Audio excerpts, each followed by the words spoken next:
Okay, welcome to the Sumer Sports Show, episode 108. Trying to think of famous number eights. Obviously, we have Aaron Rodgers sitting on the hospital bed currently.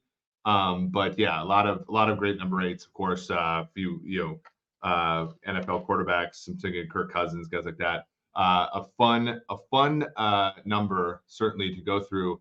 Um, for this Friday episode, I think I'm going to run through the games. I do want to go through some things that we have talked about at Sumer Sports over the past week or so. It's been a really fun NFL week so far. But before I do that, if any of you are interested in football analytics at all, my book, along with Richard Erickson, one of my best friends, Football Analytics with Python and R, is available wherever you get your books. A lot of great reviews so far about people. If you are at all interested in football analytics and want to get a start in a very gentle, introductory way, that is the book to do it with. Like I said, Football Analytics with Python and R, Eric Eager and Richard Erickson. A couple blurbs here, by the way, in the back. One by John Park, who runs analytics for the Dallas Cowboys. Another one from John Taormina, who did so at the Atlanta Falcons and at True Media as well. So this is my way of answering that email that I've gotten a million times before, which is, hey, where do I start? Well, start there. It's a great place to start. We already have some cool people in the chat here. Bad Gravity, how is the chat? How's it going, chat? Beat Gamer 99 with us almost every single show. The NFL gambling policy, huge win for the league and the players. And Ryan Nelson, our Lions are for real. Let's briefly talk about last night's game because it's funny. Going into the year, I thought that it was the hype on the Lions it grew. And granted, like, I could be one of the reasons for this. Last year I was talking about restoring the roar, win total open 6, close 7, 4-1. I had a lot, back when I was betting before I joined Sumer, I had a 4-1 on the Lions to make the playoffs. That of course didn't work, but a lot was won on win totals, alt win totals and stuff like that for Detroit. They opened up this year with a win total of 9.5. And everybody else in that division, Vikings were at 8.5, Packers and Bears were 7.5.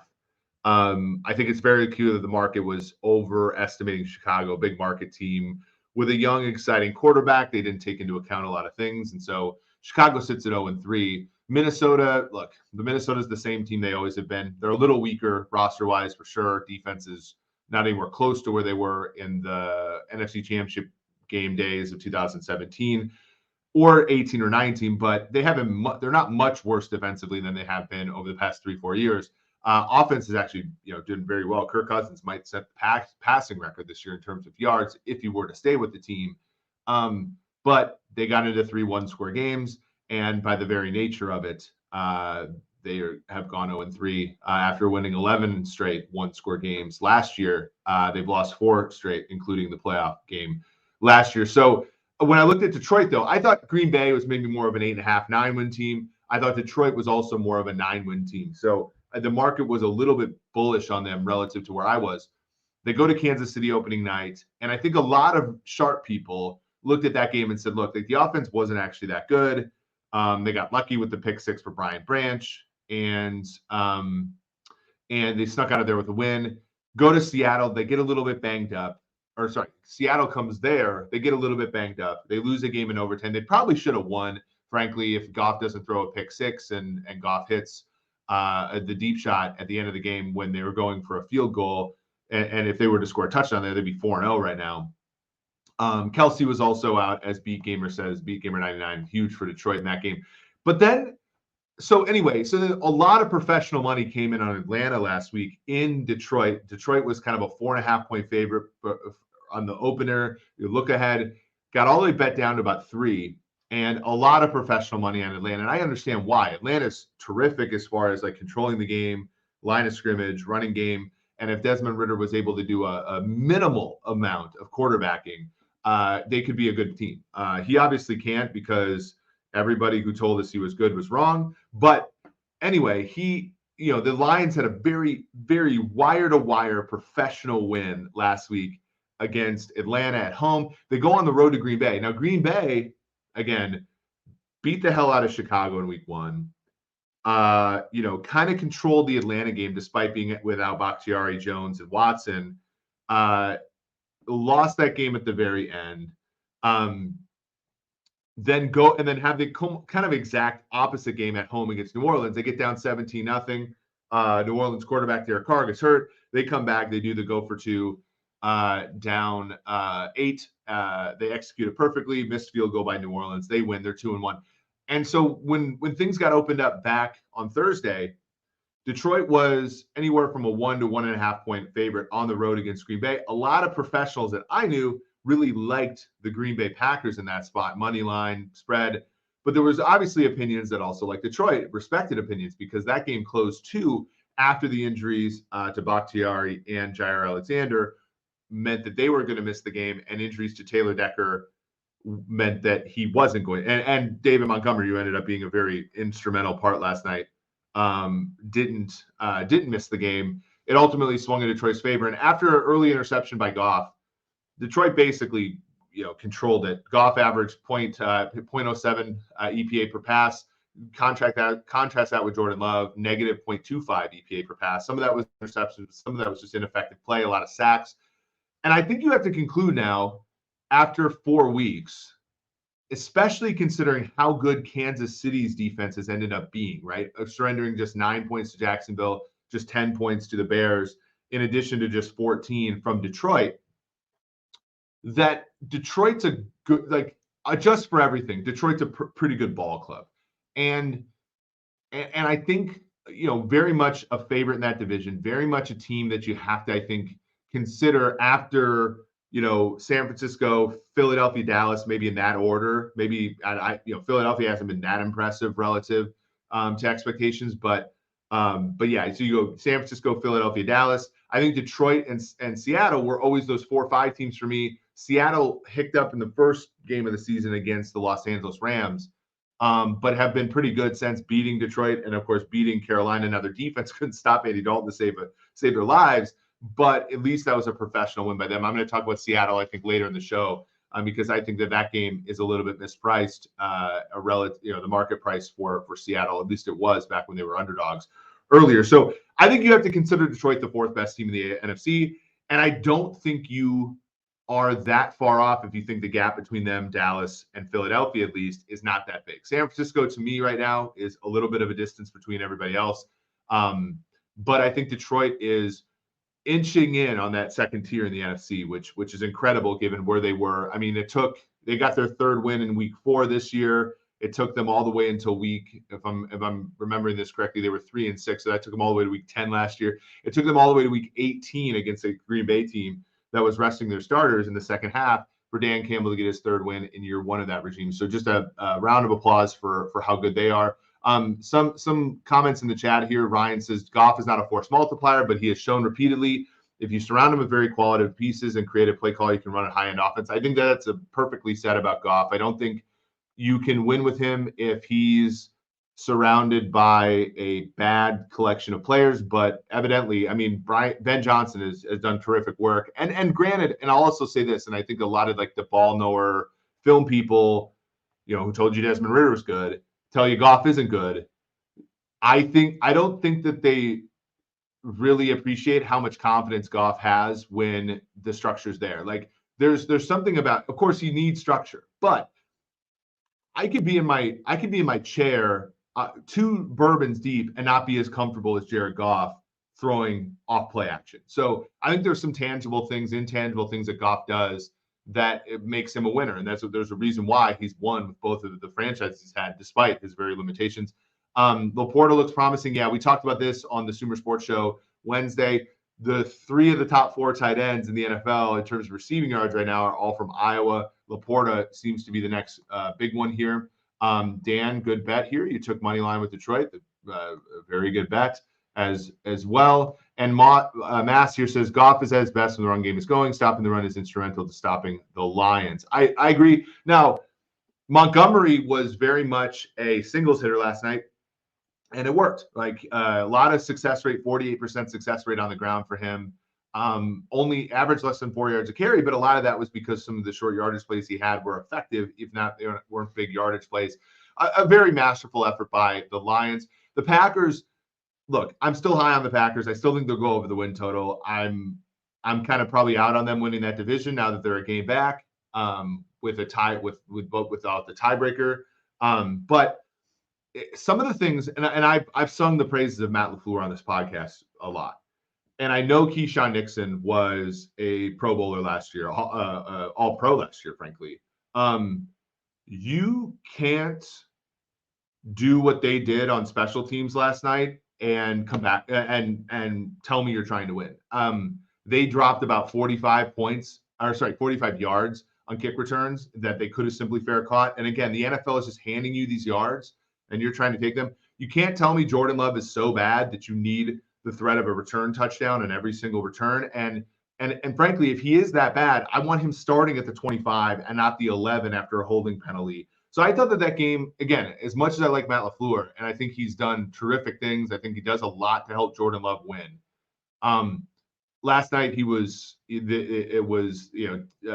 Detroit was very much the better coach team, and I don't think it was particularly close. The beat gamer is a really good point here. This is, if you go to my week 1 column, I was selling the idea of positionless players. Jahmyr Gibbs is truly a positionless player, so much he doesn't see the field. I mean, look, if there was a way to win positionless football, and I know Kyle Hamilton had 3 sacks the other day, and I know it's easier defensively, even though I don't think Kyle Hamilton's positionless either, because I think if you put him at free safety, I don't know if he's going to be that effective. I think if you put him in the box as as anything other than like kind of a slot nickel guy, I think he's good at the slot position where he can cover tight ends and slot receivers and blitz. I don't think he's positionless. I think he's good at one thing, and such. And that's why the Ravens, who are a very smart franchise, have put them there. So that's my recap of the game this week. Obviously, keep it up in the chat. You guys are awesome. Would love more of your opinions. Let's move on to Sunday. I don't want to go through like every game, but let me just talk about some of the games that I think have some compelling interest. The Falcons and Jaguars. I don't know about any of you. I absolutely adore. I love I love the London games. I can't get enough of the London games. I love the 9:30 games. I love being able to wake. And again, some of you guys are Premier League fans or soccer fans, and you're used to this. It's like the same exact thing. But like, I like waking up and just having a standalone game. And back when I was gambling, it'd be like it would set the tone for the whole game. If you won, great. If you didn't, you were reeling. You were trying to catch up, with sometimes is as exhilarating as winning in the first place. But this one, I made the game 3. It is 3. I gave half a point of home field advantage to Jacksonville. Jacksonville, again, this is Trevor Lawrence. A lot of people will talk about Trevor Lawrence in terms of PFF grade, in terms of like the charting that Derek Clausen does. All those things. I'm very sympathetic to the idea that Trevor Lawrence is doing really well and the rest of the team is letting him down. Be that as it may, like I don't know where the cavalry is coming for the Jags. Like they'll get Cam Robinson back, that should help. But their receivers are their receivers. I know Zay Jones is out now, but like Calvin Ridley and Christian Kirk should be enough if you're that good of a quarterback. Evan Ingram, of course, as well. ETN and Bigsby in the backfield. It should be better than that. And then defensively, like they're not getting any better. They're a bad defense. They're going to be a bad defense all season. So I don't really know if there's a way in which we can, do anything other than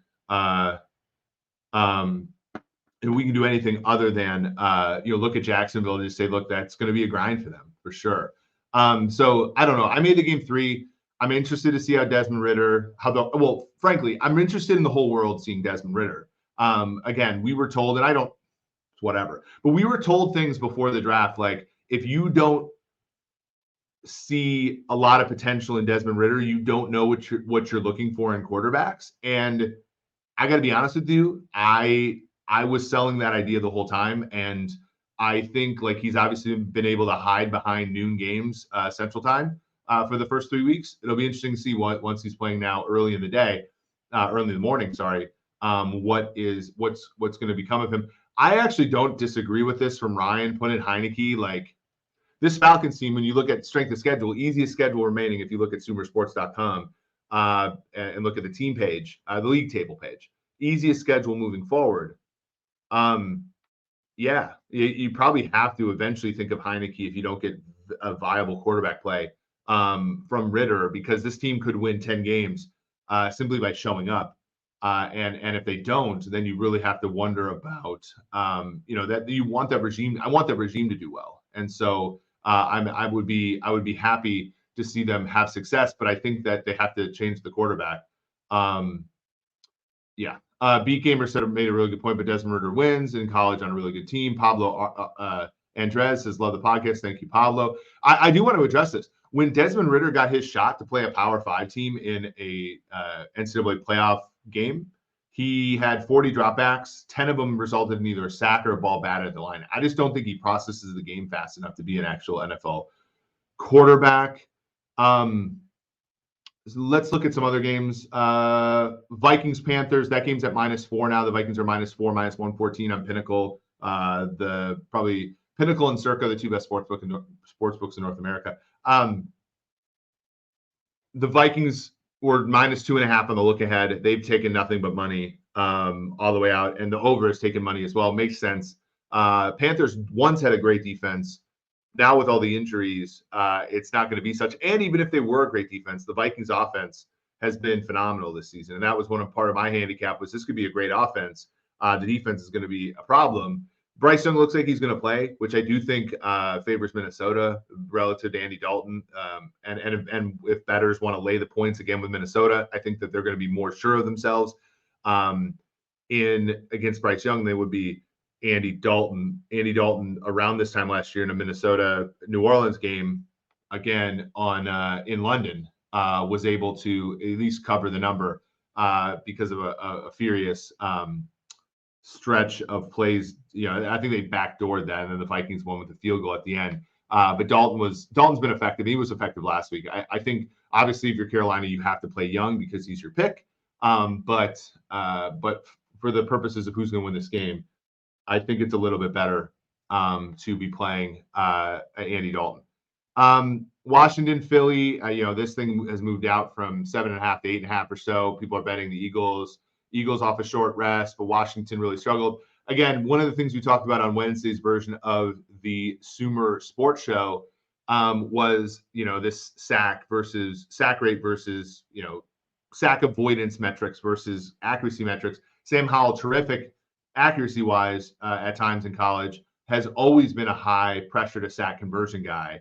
And we've avoided it the first few weeks, avoided the negatives of it. They were 2-0.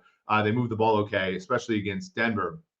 Now we know how much that really means, though, after Denver gave up 70 to Miami. But against Buffalo, it was awful. He took 9 sacks. And there really was no answer to the pressure that Buffalo is putting on them. And that's unfortunate, of course. I think, look, at this game, I don't really have much of an opinion. I don't think it'll be all that much fun. New Orleans now -3.5 against Tampa Bay. This was a flat-ish, not flat, but like a expensive 3 for a while. It looks like Derek Carr is going to at least be questionable to play. I don't think him and Winston are all that much different, especially if Carr is hurt. But I do think Tampa Bay, the 2-0 start has kind of clouded our eyes a little bit on them. They were thoroughly manhandled on Monday by an Eagles team I don't think is at top form right now. So I would favor New Orleans in this game. Bengals at Titans. Bengals laying 2.5, kind of getting out to 3. Bengals weren't impressive Monday night either. I think Burrow, the thing that I said is I think Burrow is a bad injured quarterback. I think he's a lot like Dak Prescott, where when healthy, terrific, makes great decisions, good enough physically to do it. When hurt, guys like Mahomes, guys like Allen, guys like Herbert are just so much more physically gifted. They can overcome those things with their arm strength and things like that. Guys like Burrow, to me, are not necessarily good enough to do that. So that's my worry. Titans are banged up too. And so I don't know if I'll spend much more than what's on Red Zone watching this game. But it's interesting, right? Because both teams are at 1-2. The winner will be back in the thick of the AFC playoff race. The Titans were thoroughly manhandled by Cleveland last week. Chicago getting 3 in Denver.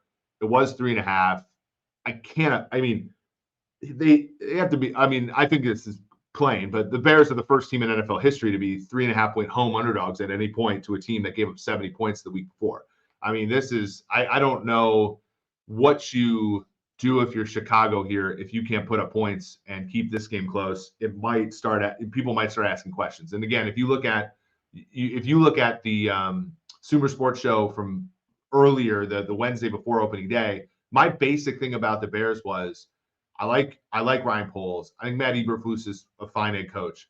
What I was worried about was their fan base making so much of this season that it was going to get people fired when it was not appropriate to get people fired. And that's what I get worried about. If you start 0-4 in a year like this, in an NFC like this, people will start asking questions. I don't want that to happen. I don't want that to happen about Sean Payton either, although I think Payton, of course, is far more safe.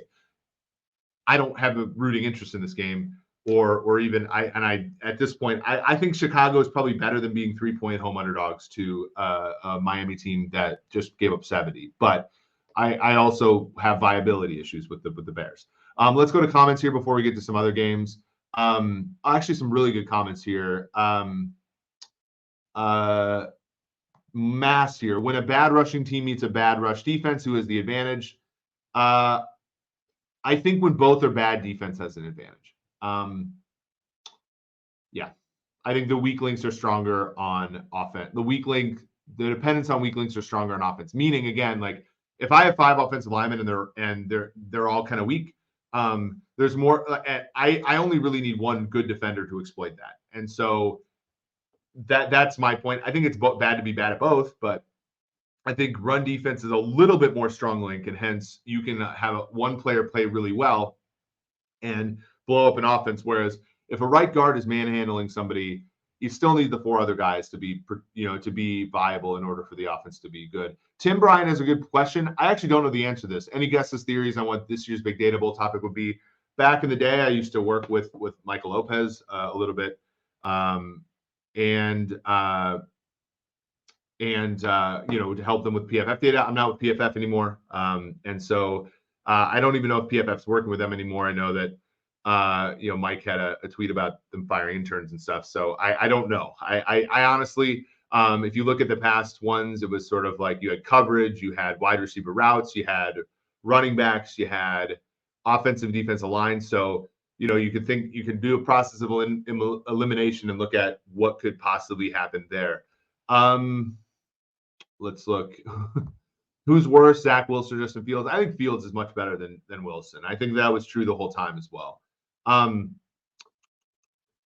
lot of people are talking in the chat now. This is pretty cool. This is a good question. So, random question: what is the win probability in the decision to defer to take the ball in the second half? Follow up: approximate breakdown of the edge and knowing game state versus edge from seeing opposing team scheme. Yeah, so that's how.d.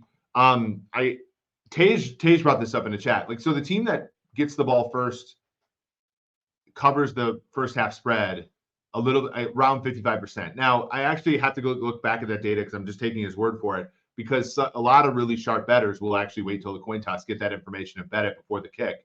So I don't know if it's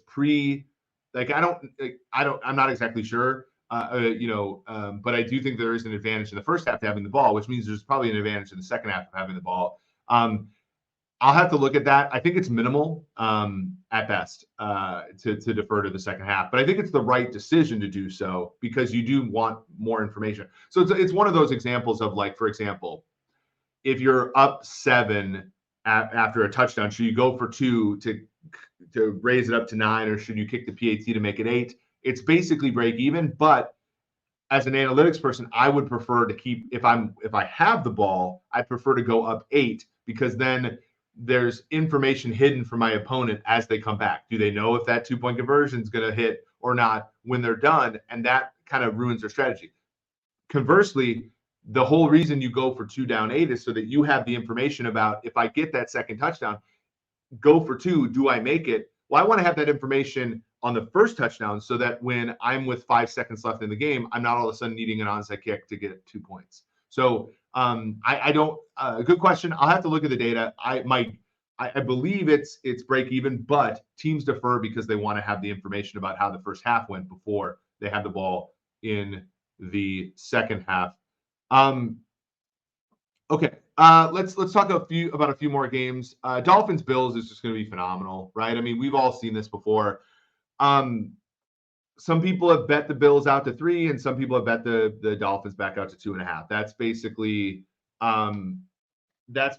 been the story of the week. A lot of people are incredulous about the fact that the Dolphins are even underdogs in the first place, which, look, the Dolphins so far this season have played the Chargers, who, they couldn't stop the Chargers really, other than on the last drive. So there were some warts defensively for them. In fact, I thought that New England in week 2 on them, they had a pretty decent success rate. They just couldn't make big plays, and I think that's more of a product of the New England offense being bad than Miami's defense being good. And then last week, Denver did move the ball some on the Dolphins. It was just masked by the fact the Dolphins scored 70 points. I believe one of the safeties is out for Buffalo, so we are going to see Damar Hamlin, I think, this week, which is cool. I tend to think about, like, when, and I know I might piss some people off when I say this, but like when every media member who doesn't bet is mad about a point spread, and the point spread doesn't move, right? So when you get, and I'm not going to name names, but when every single media member who's not making models or putting a number on a game is like, how the hell is Miami somehow underdogs in this game? There's probably some wisdom in either A, not betting Miami. I think that's probably the big one. A, not betting Miami. Both people said Jordan Poyer. I was going to say Micah Hyde, so I'm glad that I hedged there. I remember seeing that, and I forgot the name. I don't think that's enough, by the way, to beat the VIG. I don't think it's enough to say, okay, all these people are on such and such, let's fade them. No, you have to have a reason. But I do think it's a reason if I like a team and a bunch of people are kind of naively getting to that same conclusion, I will think twice. I will try to go and examine if I'm missing something in a matchup like that. This will be a great matchup. I can't wait to watch it. It'll probably be on my, one of my TVs. Now, interestingly, Cleveland now -2 against Baltimore. This thing was all the way out to 3.5, but now we have the news that Deshaun Watson is questionable with the shoulder. I'm getting info that he's probably out. In which case, I mean, I don't know. Baltimore's got a lot of issues. Stanley, Williams, Humphrey. This is a mash unit, and I think with Lamar, he's going to be moving around a lot on Sunday. And does he stay healthy? Does he get hurt? Who knows? Ryan said, Eric, we would never root for minor injuries to players. We have prop unders on. Never. I agree with that. That's interesting. Okay. Okay. So so somebody said, this is just these are people I just talked to, but their public reports have Watson probably in. Look, the betting market, here's a good question to have for the audience. And maybe I'll pose this here and see what you guys think. Watson, so the number has moved from 3.5 to 2. So you're basically crossing 3 and adding a small probability. So it's moved, let's estimate this 20 or 10%. That the probability that Cleveland will win this game in the markets on this news has moved 10%. Is that too much or too little?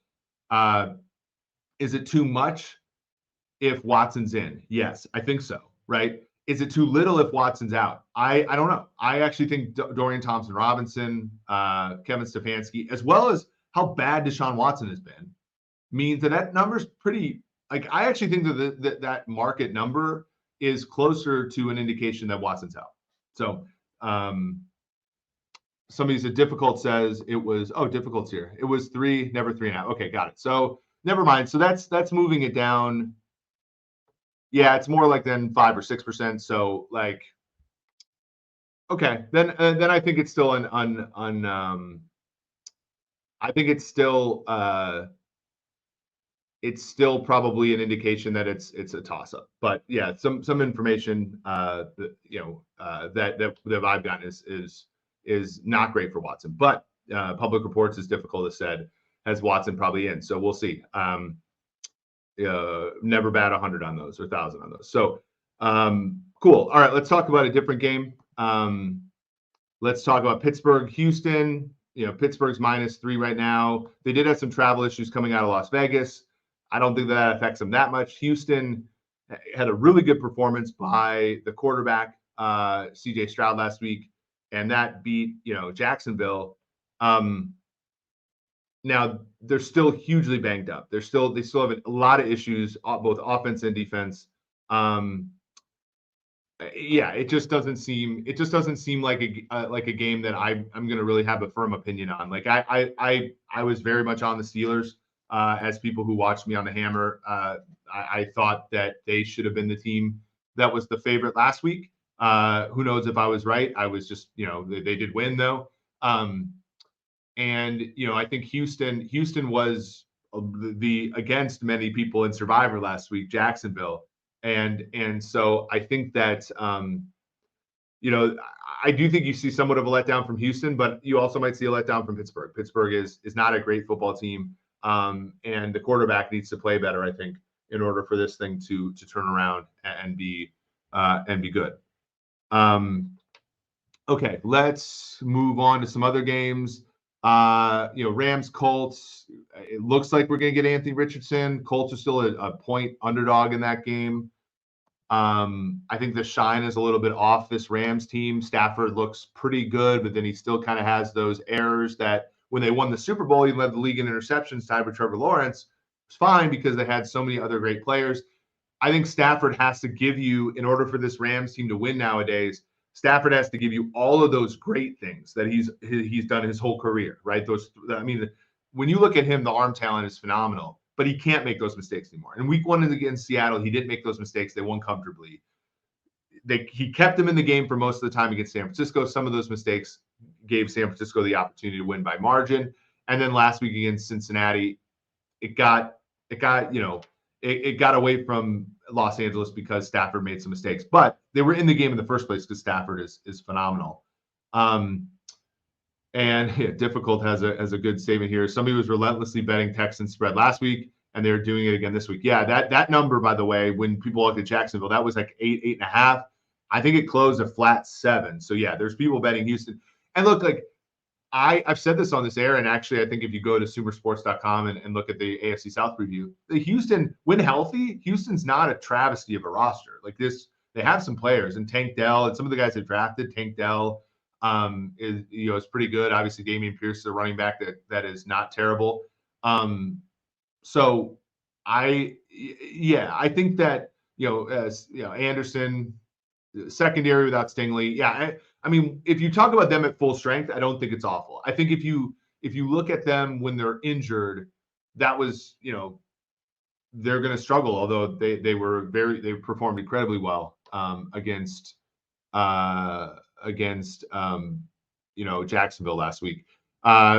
Difficult brings up a good point here. Austin Deckless against Watt and Highsmith. Yeah, I mean, that's tough. Highsmith has actually performed really well this year across from Watt. Watt is obviously continuing, not only being a great pressure guy, but a great pressure to sack conversion guy this year. Los Angeles Raiders, Las Vegas Raiders, Los Angeles Chargers. And this is part of my thought process on this game. Chargers are favored by 5.5. 5. Yeah, not 5. It was 5.5 at times earlier. When I think about the Chargers, that to me is like a survivor pick. I don't mind if you're still in survivor. A lot of people got knocked out by Jacksonville last week. My only concern is when I look at, how are you baking in home field advantage, right? Like the Chargers already don't have a ton of home field advantage, and there's a lot of Raiders fans in Los Angeles. Remember, like Ice Cube and all of his friends were Los Angeles Raiders fans back in the 80s and 90s. And Raiders fans, even though the team has left like 3 cities already, they still are pretty loyal. So I think you have to be mindful of what the home field advantage is in that game if you're going to pick them for survivor or something like that. Pick them in your pool. And Ryan says something really interesting. Laying points here with LAC is painful for anybody involved. Absolutely. That's another huge issue. New England, Dallas, a little bit of money on New England. This is depending on where you look, like Pinnacle, for example, they have New England +7 -124. So that's like a 6.5 basically everywhere else. So I think that I think that people are giving New England a lot of credit. And I'm not exactly sure where it's come from. They hung tight with a Eagles team that I don't think is in great form. They've given the Dolphins, at least offensively, the Dolphins' biggest challenge so far. But offensively, they lift a finger in that game, and they probably at least cover the number, if not win outright. So that's tough. And then last week, like they did what the Bills should have done that Monday night when Rodgers got hurt. Just get to midfield and punt all but all but 2 or 3 of your drives, and then play great defense. And that's what they did. That's not going to work against Dallas. I think it's also going to work. It's not going to work as much against a Dallas team that's coming off of a loss. And this team, it does things like last week where they lose to Arizona, but you win 12 games consecutive years. There's a lot of competency there.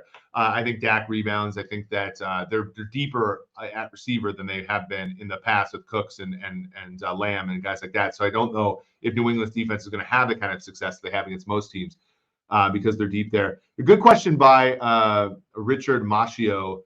How much is home field advantage crowd noise versus weather and climate? This has been always a tough question. I know Rufus Peabody about 3 years ago when he was talking about on air the Bucks Packers conference title game. He showed the research paper from a few years ago that talked about how the differences in ambient temperature do influence game outcomes. The effect size is not terribly high, but that there is something there. So to the point of Ryan, it's the travel. It's not the travel though, and I think that the reason that Rufus brought this up back all those years, 3 years ago, was in 2020 we saw almost no home field advantage. The book Scorecasting, which I think is back here somewhere, talked about basically referee bias. I think Michael Lopez showed the director of data and analytics, senior director of data analytics for the NFL, showed differentials in pass interference penalties called to which sideline. So there's all these like kind of it's referee bias is what it is. And they showed it, I think, even a little bit more in baseball than they've been able to in football. And so when you had a lack of crowd noise in 2020, you saw basically a decrease to zero in home field advantage. And it all came from offenses performing better as road teams. So that was the crowd noise type of thing, as well as like a tightening of officiating differences. So that's kind of where it comes from. So there is something to, like, if the crowd is predominantly Raiders fans in that Chargers game, then who knows what's going to happen. Difficult says Bosa surely not healthy. Eckler doubtful. Derwin doubtful. Lindsey out. Yes. I think Jimmy G though being banged up. I don't think Jimmy G's a great injured quarterback, and I don't think that the Raiders. I mean, let's just put it this way: opening day last year, the Raiders were 4.5-point underdogs in the same building. Even with everything being said, I don't think that the Chargers have only gained 0.5 point on the Raiders over the past 13 months. That's kind of how I see it. Not enough for me to like tell everybody that this is a discrepancy that's huge, but it's just that would be the one side I think about in Survivor, because everybody else is gonna, if you're playing Circa Survivor, is playing on Thanksgiving or Christmas that you would want. Bob, Bad Gravity, got to assume that Dallas bounces back this week. Dallas can't play down to competition 2 weeks in a row, right? I mean, a lot of money has been lost thinking that way, but I don't hate it. I think that they bounce back. I think that they got caught off guard last week, and like let's not avoid this. Jonathan Gannon has gotten the Arizona Cardinals to play incredibly hard, and they've had leads in the second half of all 3 games, and I think that that's something to notice. Will it ever translate to things when they have a more stocked roster? Who knows? But I think it's at least an encouraging start for his coaching regime in Arizona and Phoenix here. So Glendale, let's call it what it is. Niners, Cardinals. Niners are 14-point favorites. I don't see much there. Jets, Chiefs. Like, okay, the Taylor Swift thing's gonna be cool. She'll be in MetLife. I actually am going to Minnesota next week. We're just going to do a rebroadcast. I'm going to Minnesota to for a party for my book, Football Analytics with Python and R. I'm going to be going to the Vikings game. I'm going to the Gophers game, Vikings Chiefs game. And it's funny because I figured the Vikings being winless would make, if I wanted to buy my tickets last minute, but the Taylor Swift thing is kind of putting, so I don't know which competing factor is going to win out in that one. But when I think about this game, I think that the Jets have to match up Sauce Gardner on Travis Kelce. I think he's big, physical. Now they have not done this with him. They almost always make him play a side. They almost always make him play a side. So I'm kind of like, I don't know. I'm a little bit nervous about that particular thing, because I think, not that Sauce Gardner can knock Travis out of the game, or not that he can like knock him out of the passing game. But even if he makes him like 10% less efficient, can Marquez Valdes-Scantling, Rashee Rice, Kadarius Toney, to a lesser extent, he only played 2 snaps the other day, and Sky Moore play up to the requisite against a pretty good defense and against a good pass rush? Can Jawan Taylor stay on sides? I know that he's been kind of unfairly maligned, but I think this is going to be kind of a slugfest. I think if you lay 8.5 with the Chiefs, you very well may win. But it's going to be, I think it's going to be a grind. I think it's going to be much more like the Jacksonville 17-9 game than it is about the Bears 41-10 game. I think the Jets defense is pretty good and has a lot of pride, and I think the Chiefs offense is still figuring things out. So that's going to be an interesting game. I can't wait to watch it. I can't wait to see the Vikings and the Chiefs play in that beautiful stadium in Minneapolis the following week. Okay, this is the last one, and I have a little bit of an opinion on this one. This one was weird because Seattle against New York. Seattle was opened look ahead was like 1.5 point favorites. And then it reopened at the Giants being like 1.5 point favorites and the Seattle being an underdog. And when I was kind of looking at this and prepping for some shows this week, the Seahawks are banged up, right? Abraham Lucas, Charles Cross, always a little something with Tyler Lockett, just kind of week to week stuff. But obviously Jamal Adams has not been fit enough to play. Tariq Woolen out. They're going to get Woolen back, it looks like, from the public reports, which is interesting. And then I look at the Giants and they're pretty good on the defensive front. Defense, they're starting the young guys in the back end. Linebackers, I'm not like crazy. I think Bobby Okereke is like an okay player. Certainly signed a good contract. But then the other part is Saquon Barkley's like, if he's going to play, he's not healthy. And we've seen Saquon Barkley play when not healthy. Everybody was, confusing him with Devontae Booker 2 years ago. So when I look at this Giants team, I like what I saw from Jalen Wyatt at times against the Cardinals. I think Daniel Jones is tough as hell. They're also without, either Evan Neal is out or has been out, but he also hasn't been good when he's been playing. And I know it's hard to go on the road, West Coast to East Coast. There was an angle for a long time, West Coast, East Coast for early primetime games. A lot of that stuff's been accounted for now. I think I like Seattle in this one. Seattle starting 3-1 after losing to the Rams in an auspicious fashion in week 1 would certainly be a nice come up for them and a good one for Geno Smith as he's on year 1 of his new contract. So this has been a lot of fun. I've enjoyed this. The only thing I'll ask before I go is smash the like button, smash the subscribe button. We're almost up to 2,500 subscribers on YouTube. We're almost up to 10,000 followers on Sumer Sports, at Sumer Sports on Twitter. I'd love to get to 10,000 followers by the end. My guys, Sean Syed, Tej Seth, Parker Fleming, doing fantastic work getting you guys all the stats and the data. Sumersports.com, my Friday article where I go through one thing I'm buying, one thing I'm selling, and some trends I'm monitoring this week. I'm selling the idea of the tush push being that big of a deal. That's what I'm looking at. But yeah, it just help us grow the show. Hopefully you guys like the content. and we'll continue to bring it to you in the way only Sumer can. Really appreciate all of you for coming. Richard Mach, thank you. Like you for doing all this. Thank you for doing all this. Like and subscribe. Parker is so great. Elite mind in the space. Absolutely, I agree with that. He's a pleasure to work with every single day. Oh, good point. So Mass asked, why did Sumer Sports take down those preview graphics retweeted earlier today? There was an error in one of the columns. So I think if you go to Sumer Sports and actually look at the now I can actually just bring this up here. If you go to Sumer Sports for the preview article, let me present that real quick here.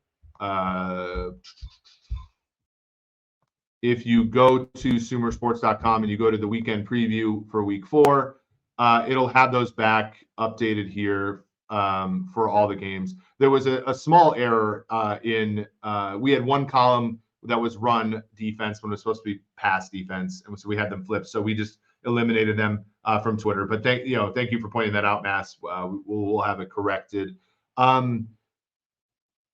Bad Gravity, liking the book, Eric. Thank you. And Brandon Brooks, surprisingly high watch score for Giants Seattle.